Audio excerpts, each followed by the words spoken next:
Does your girl go home every weekend? Do you go home every weekend? Does anyone here go home every weekend? Well, maybe ask yourself the right question. Why is Tony going home every weekend? I mean, I don't know. No. Tony's got the table. Tony's got the microphone.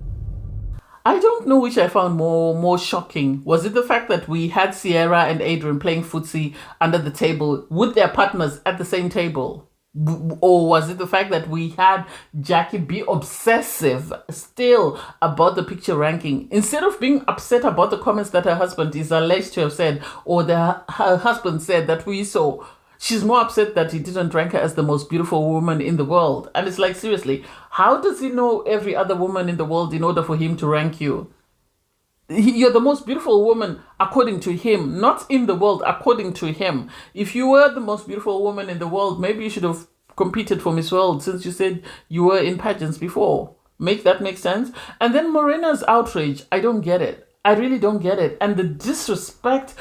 Last week she was complaining that people don't talk to her because she's old. Today she's using her age as wisdom so that everybody should listen to her. Which is it? Are we not old, or are we the elder statesmen with a lot of wisdom to offer to the young ones? Make that make sense? Anyway, hey there. Thanks for stopping by. It's Valerie. Welcome to my channel. If you're new here, don't forget to subscribe, click the like button, turn on the notification bell for when I upload new videos, and definitely leave a comment. In this episode, I'll be reviewing Married at First Sight Australia, Season 12, Episode 12. Explain to me why every episode has to start with Karina and Paul. Are they supposed to be the poster child for the show, or what? Or did they sign a contract that they will be the poster child and they'll get all the first and positive edits? Make it make sense? They are happy, they're in a very good space, and they can't wait to get to the dinner party. You have Paul make comments like, oh, you look so amazing that part of me doesn't want to attend the dinner party. And it's like, hey, flirt with your wife if that's what works for the two of you. Amazing. You have Jamie and Dave. They're in a very good space. Dave is still upset about the comments made by Ryan. So he's feeling some type of way and wants to bring it up at the dinner party. And Jamie is sort of saying she's there to support her husband in whatever he needs. And she's going to take a backseat, but if he needs her, she will tag in. And I can see her tagging in. I can see her not doing the Jono situation whereby she sits back and sort of lets her partner take everything. So that will be interesting to watch. You have Ree and Jeff. They're in a very good space. They haven't talked about whether they're intimate or not, but they say things are moving in the right direction. They're wearing a matching outfit. And for me, it's like, okay, they've done it. Or they've been close to doing it, because why are they suddenly so coordinated even in what they're wearing? Obviously, Jeff is on the same page as Dave. He doesn't like the comments that were made by Ryan, so he feels some type of way. You then have Morena and Tony. Morena is still all about Morena. I don't know whether she realizes this, but she doesn't come across well in the sense that everything has to be about her. Her husband is saying, I'm back, I want us to work on our marriage, I want us to do better. And still she is harping on the fact that he walked out and left her. And it's like, seriously, it's not that deep. It's not that deep. He was spazzed out. His social battery had gone and he needed to go and recharge. It is what it is. You should look at yourself. Oh, why should somebody not like me? Well, maybe because you talk a bit too much. How about that? Maybe because everything is about you and nothing is about your husband. How about that? Maybe that's why he finds it difficult to be around you. But anyway, I digress. You have Billy and Sierra. Sierra is still feeling some type of way. She feels they're in the friend zone and she's worried that they're going to stay in the friend zone. I feel like Billy doesn't feel her the way she feels him. Or something happened the day they were intimate. Maybe it wasn't as amazing as it was for her.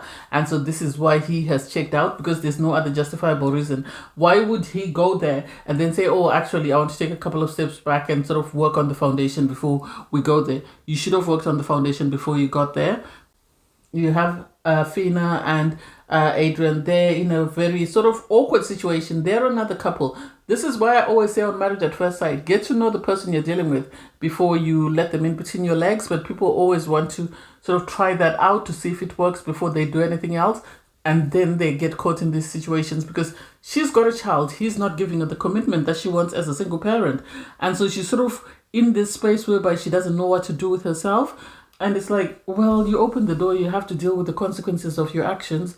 You knew he wasn't serious. You shouldn't have continued to be physically intimate with him. You should have taken a time out and asked him to sort of regroup, be honest, and then see whether the two of you can make it work. Jamie reading her tarot cards, and she's sort of talking about, oh, it's about to be tense, there's going to be drama, there's going to be this, that, and the other. And it's like, we all know it's going to be drama to do with Ryan and Jackie, because obviously there's that situation. It will need to be addressed, it will need to sort of be ironed out, and people will need to move on from it. So the husbands are not happy. You have Dave, Jeff, and Billy wanting to bring it up, and it's like, why are we bringing it up at the dinner party? If we had such an issue, we should have brought it up at the event, or we should have had a sit down away from the cameras and had a conversation with this man. I don't quite get it. Is it because production have told them, no, you can't discuss it, you have to do it at the dinner party? Which is it? I don't get it, and I can't wait to see what happens with the husbands, because all the husbands are not in the best of places at that point. On their part, Ryan and Jackie, they're saying they're in a very good space. They're very happy with their marriage. They're very happy they've agreed to do a reset. And it's like, well, you've agreed to a reset, but I don't think everybody else has agreed to a reset. So drama is coming. I hope it doesn't turn into the situation with Tori and Jack last season, whereby Tori kept supporting her husband, irregardless of whatever bad things he did, she stood by him. So I hope this doesn't become the same situation, and I hope Jackie actually uses her eyes to see what is wrong with her man, and if she needs to leave, she packs her bags and goes home instead of focusing on the idea that she wants to stay on the show. It's time for the second dinner party, and if you've watched Mafs, then you know that the dinner party is where all the drama goes down. This is where people show off and misbehave if they're going to misbehave. So you have all the couples obviously attending. They're at different stages in their relationship, and also there's been the intimacy week challenges, and people are keen to know how everybody else is coping after the intimacy week challenge. So it's going to be drama. It's going to be drama is all I can say. The experts are excited. They want to see the couples. They want to see how they're coping now that they're in sort of their second week of, living together full time. And so first up to arrive is Jamie and Dave. Jamie and Dave have been doing very well. They've actually shocked me, because personally I thought they were going to clash because she's too hyper, he's too calm. But it seems somehow they've managed to find a way to balance it out. They've managed to find a way to not sort of irritate one another. And physically, there's a lot of physical intimacy. So they are good as a couple. They are followed in by Karina and Paul. Karina and Paul, oh God, they are the producer's pet, I think, because they always get, the positives, edit and everything. I don't know. Anyway, they walk in. Karina is excited to see Jamie. They're the best of friends, which will in turn mean that the guys are going to end up having to be best friends, because otherwise, how do you not associate with someone whose wife is best friends with your wife? They are followed in by Jeff and Ree. Jeff and Ree are matching outfits. It's like they really look cute. So they pick up their drinks, and when they sit down, before they sit down, they're teased that, your outfits, the color scheme matches the upholstery, so we're not going to see. And it's like, oh my God, I love this. I love it when it's calm, and I hope it stays calm until the very end. Anyway, so they sit down, they're being asked questions, and the other couples are curious to find out, have you been physically intimate? What's been going on with the two of you as a couple? And they are trying not to say anything that might sort of upset the other. So they're trying to be appropriate in whatever comments they're making. And it's like, oh my God, this is the cutest thing ever. They are followed in by Sierra and Billy. Sierra and Billy, for me, are a challenging situation in the sense that I personally don't know whether Billy really likes his wife. I think Billy is saying and doing everything he can to make sure that he doesn't upset his wife, but I don't think he's physically attracted to her. Or maybe something happened the first time they were intimate, because they say they were intimate after the wedding, but then it seems since then nothing has taken place. And it's like, is he telling the truth? Because his argument is that, I've been in relationships where we've rushed and been physically intimate, and then afterwards, things have just fizzled out. So I want to build a strong emotional bond before we can be physically intimate. And I'm like, okay, if that's what you want, we're here for it. We'll wait and see. They are followed in by Afina and and Adrian. Fina and Adrian are another couple that are struggling, in my opinion. Another couple that I feel should not have been matched. Because at the end of the day, she has a child, he doesn't. He is saying he doesn't want to love somebody else's child. And so the question becomes, why did they match him with someone with a child if they knew that he wasn't keen to be a parent to somebody else's child? Make that make sense? Because now it's a problem, because if they develop strong emotional connection, how then will that progress if they are still not willing to accept each other's children? If, Afina is saying this is priority to me, the experts, I think, should have been more sensitive to that. Tony and Morena arrived next, and it's Ox galore, because you have her, the way she was talking to the driver. Oh my God. I don't get why producers are not calling her out. I really don't get why they're not calling her out, because it's unacceptable for her to be speaking to someone like that as though they are her personal slave. Or her personal servant. I don't get it. So she then tells him to stop here. And it's like, this person has been driving probably for this company for 12 seasons. And you are the first person that's teaching him how to drive. It's the audacity for me. It's the audacity. I didn't like it. I found it very disrespectful. It left a bad taste in my mouth.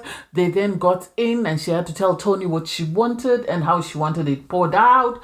I want red and I want half a glass, and then he poured. So he said to her, you speak to the girls, I'll go and speak to the guys. When the guys were asking Tony, so how are things going? How is your relationship? How are things going with Morena? They all knew that there's tension there, because Paul had already revealed that apparently he overheard Morena shouting and screaming in the apartments, and Tony had spoken to Paul. So the guys had a heads up of what was going on. But Tony was trying to be very cordial. He was trying to be very nice and sort of just and eyeing around the topic. He didn't actually say exactly what was going on. Whereas Morena is busy. Oh my God. The words that came out of her mouth, it's hard to believe she's that age. Because of the way she was talking down about her husband. Well, I wanted an intelligent man. I wanted this, I wanted that. And I got Tony. And it's like, so if you knew that's what you wanted, why didn't you look for it in the real world? Why come to Mafs and expect Mafs to have it for you on a silver platter? Make that make sense? If you couldn't find it in the real world, what makes you think Mavs is going to find that for you? The way she spoke into the camera, it's as though it's the audacity for me. It's the audacity. It's as though she's telling them that, how dare you give me something that is beneath what I asked for. You're not in a restaurant. You're not ordering what you want. If you like Tony, amazing. If you don't like him, it's still amazing. Someone will find him attractive. There's no need for you to talk down about this man. He hasn't done anything wrong to you, so he doesn't deserve to be spoken about the way you spoke about him. I didn't like that. You then have Ryan and Jackie. They're the last couple to arrive, and everybody is on pins and needles because they want to find out what's going on with the two of them, because obviously there is rumors of the things that Ryan said in the groom's meet up with Alexandra. And so Jackie implies that they haven't been physically intimate, but they have good communication. They are working very well. In the car, they were telling each other that we're going in as a team, and whatever happens, we're going to stand united. So they get there, they defend one another. Ryan is just pretending like nothing went wrong. He didn't say anything offensive. He tells the guys they're doing great. And then they sit down at the dinner table, and you could tell that people were not feeling it. People were feeling some type of way, and they wanted answers. So the conversation is started. How did you feel about your husband saying crazy eyes? And she went, oh, that's a joke. I took it as a joke because, I was the first person to say it after, the other groom said so. After Jake said it, I said it. So it's something that we joke about. And I think she was trying her best to stand beside her husband, because this is what they had agreed upon, that they were going to support each other, regardless of whatever is said by anybody else. So everybody was taken aback, and they were sort of looking like, what do you mean it's a joke? It's not funny. Billy was saying, no, it's not funny. And for them, they kept defending one another. I think what triggered Jackie is finding out the intimate details of what he said about them as a couple. And then instead of her focusing on that and being angry at the fact that he spoke about intimate details, she then went back to the lineup of, oh, you didn't say I'm the most beautiful girl in the world. And it's like, seriously, that's not it. That's not the focus. Your husband is talking about intimate details about your sex life, the least you could do is focus on that and leave the ranking comment alone. I think this is what I think about Jackie. I think Jackie is used to being she's given herself the impression, or she's used to being the most intelligent person in the room. And because she was a model, she was used to people adoring her and telling her how beautiful she is, how amazing she is. And so to find a man who doesn't find that attractive is something she didn't expect. I think she expected to come into the experiment and have this man eating out of the palm of her hand because, she's very intelligent, she's very beautiful, she's very articulate. And so to find someone who thinks she's not all that, everybody, you could tell at one point, was thinking, oh, you two deserve one another. You two deserve one another. You're two of a kind. Because she hammered on that and went on and on. And people are like, no, that's not what you should be upset about. Be upset about the comments he made about your intimate details, about your sex life. No, she wouldn't do that. In the end, she stormed off because she said, I'm fed up. I asked for someone who's intelligent. And it's like, Jackie, you and Morena belong in the same WhatsApp group because your way of thought, your train of thought is exactly the same. You think you're the is it when you're actually not. And when people try and tell you that actually you're not what you think you are, you get upset and then you start lashing out. There was no need for her to lash out. And then you had, Afina and run after her, trying to console her. And she said to them, right, tell me, what did your husband say? How did they rank you in the ranking challenge? Did they rank you number one? And they both said yes. And they went, well, that's the end of the conversation. And it's like, you are focusing on the wrong thing, Jackie. Everyone was taken aback because I think they all expected to go after Ryan, sort of kicking off to say, how dare you embarrass your wife, this, that. And to see that the wife is actually not bothered by that. She is more focused on the ranking. I think took everyone else out because it's something that came out of left field that they were not expecting. Yes, you had the other husband sort of call out Ryan and say, you shouldn't be saying that about your wife. It's unacceptable. But still, all that sort of was lost because Jackie was still focused on the ranking challenge. And it's like, oh my God, I think all of them were just thinking, thank God I'm not matched with her. Thank God I'm not matched with her. And I think a lot of people, after seeing how she lashed out and she behaved, everyone was grateful for their partners. So because Jackie had stormed out and people's attention had been taken away from the Jackie and Ryan show, Morena saw this as her opportunity to step up and she decided to tackle Ryan. And it's like, why are we doing this? I feel like Morena wants to be the center of attention. I think she wants everybody to see her age as wisdom and see her as the mother hen and see her as a source of a fountain of wisdom and youth. And I don't know, she's conflicting in how she behaves. So she then went after Ryan and told him, you shouldn't be saying that to a woman. It's unacceptable. Take it from a 57-year-old woman. This is unacceptable. And it's like, last week you're complaining that they didn't greet you because of your age. Today, when you want to offer wisdom, you're now using your age. Which is it? Are you the elder statesman with more wisdom and more to give to the group, or are you someone who should be treated like the rest of the group and be seen as someone their age mate or whatever? I don't get it. I have to give credit to Ryan because he didn't say anything. He kept his mouth shut, which I appreciate. Everybody else was taken aback. Even Jamie, who's normally very vocal, was taken aback because they couldn't understand where the vim came from. And then the conversation was turned to say, okay, Paul said to her, Morena, why don't you tell us about you and Tony? Because I heard you screaming in the corridors. Oh, that triggered her. That triggered her and touched her to the core that she had to call him a little boy. And it's like, these people I didn't say that. I never said that. I didn't say that. And it's like, are you making it seem like he's making false allegations? What are you trying to say? Did you scream or did you not scream? And then you can't tell me anything. You're Mr. Perfect. And it's like, he's not saying he's Mr. Perfect. And it's like, he's not saying he's Mr. Perfect. He's just asking you that, please, what is happening? Tell us about your relationship and what's going on in your relationship. That triggered her so much. She called him a little boy. Everybody was taken aback. And even Jackie, when she came back, she realized that, oh, I always think I'm dramatic, but I'm not this dramatic. At least I'm better than this. And it's like, this is a bit too much. I didn't get it. Tony tried to explain what's going on in the relationship. He explained that apparently he brings her flowers, he bought her children tickets to come and visit her, and she wouldn't acknowledge that as something positive. She kept, oh, but does your partner run away? And it's like, but he is showing you love. Maybe he's an act of service type of guy. So buying you flowers, buying tickets for your children to come and see you, that's his love language. And so just because yours, it needs to be in your face, needs to be you being praised and adored, and his is acts of service, you have to find a middle ground. You have to find a way of sort of understanding each other and finding a way to move forward. I didn't like it. The fact that everyone had to speak up for him and say that you're sort of drowning him out, and this is why he maybe has to take time out. He has to take time out to go and recharge his battery, because he's not out there like her. I hope the experts actually call her out, because as far as I'm concerned, what I've seen of Morena, I didn't like. I felt it was disrespectful. I felt it was derogatory. I didn't like the way she spoke to, her husband. I didn't like the way she spoke to the other husbands. It was uncalled for and it was not necessary, and there was no need or justification for what she did. I didn't like it, and I hope the experts pull her up on it.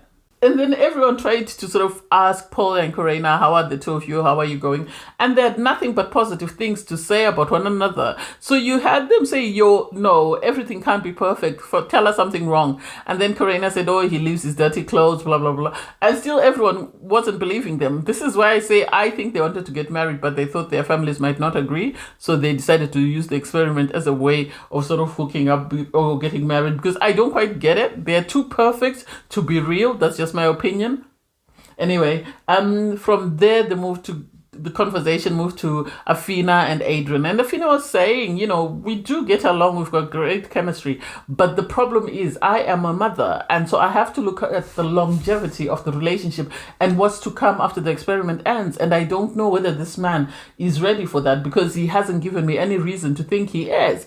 And so for him not to understand that and not to appreciate her concerns didn't make sense to me. I think Adrian should understand that if you're dealing with a single mom, it's totally different from dealing with somebody else that's not that's single but doesn't have a child. But then I get the impression that, given the little clip that we saw, the little snippet that we saw of the footsie under the table, I understand why he's not wanting to make any serious commitment to her, because he silenced her in the middle of conversation, and then he stood up and he went and he sat next to Sierra. And Sierra, I am side-eyeing her. I'm side-eyeing her. Because first of all, they were sitting apart, and then suddenly you could see their feet. I don't know how the cameras were under the table. You could see their feet coming closer to one another, and you could see them playing footsie, and yet their top half was trying to be behaved while their top half was doing whatever they were doing. And it's unacceptable. It really is very disrespectful of your partners. I can only imagine how their partners feel seeing that. And for Sierra to say, oh, I spent more time with Adrian than I did with Billy. And it's like, maybe Billy knows that you're up to nonsense. This is why he wasn't willing to sort of latch himself to you. I empathize with Afina, because at the end of the day, Afina has attached herself to this man. She's allowed herself to be vulnerable with this man and given him everything. And now he's treating her like crap so that he can jump onto the next wife. Make that make sense? I don't get it. And I hope when the experts find out, they kick them both out of the experiment. Because it shouldn't be allowed that people come in and they use it as a window shopping to find their next partner. We can't have the same situation as Jono from last season, coming window shopping for a partner in the experiment. It's either you are with your wife or you keep it stepping. That's it. There's no in between. Anyway, I digress. Thanks guys for watching. Please don't forget to like, share, comment and subscribe, and click the link in my video to watch my review from episode 11. Bye guys.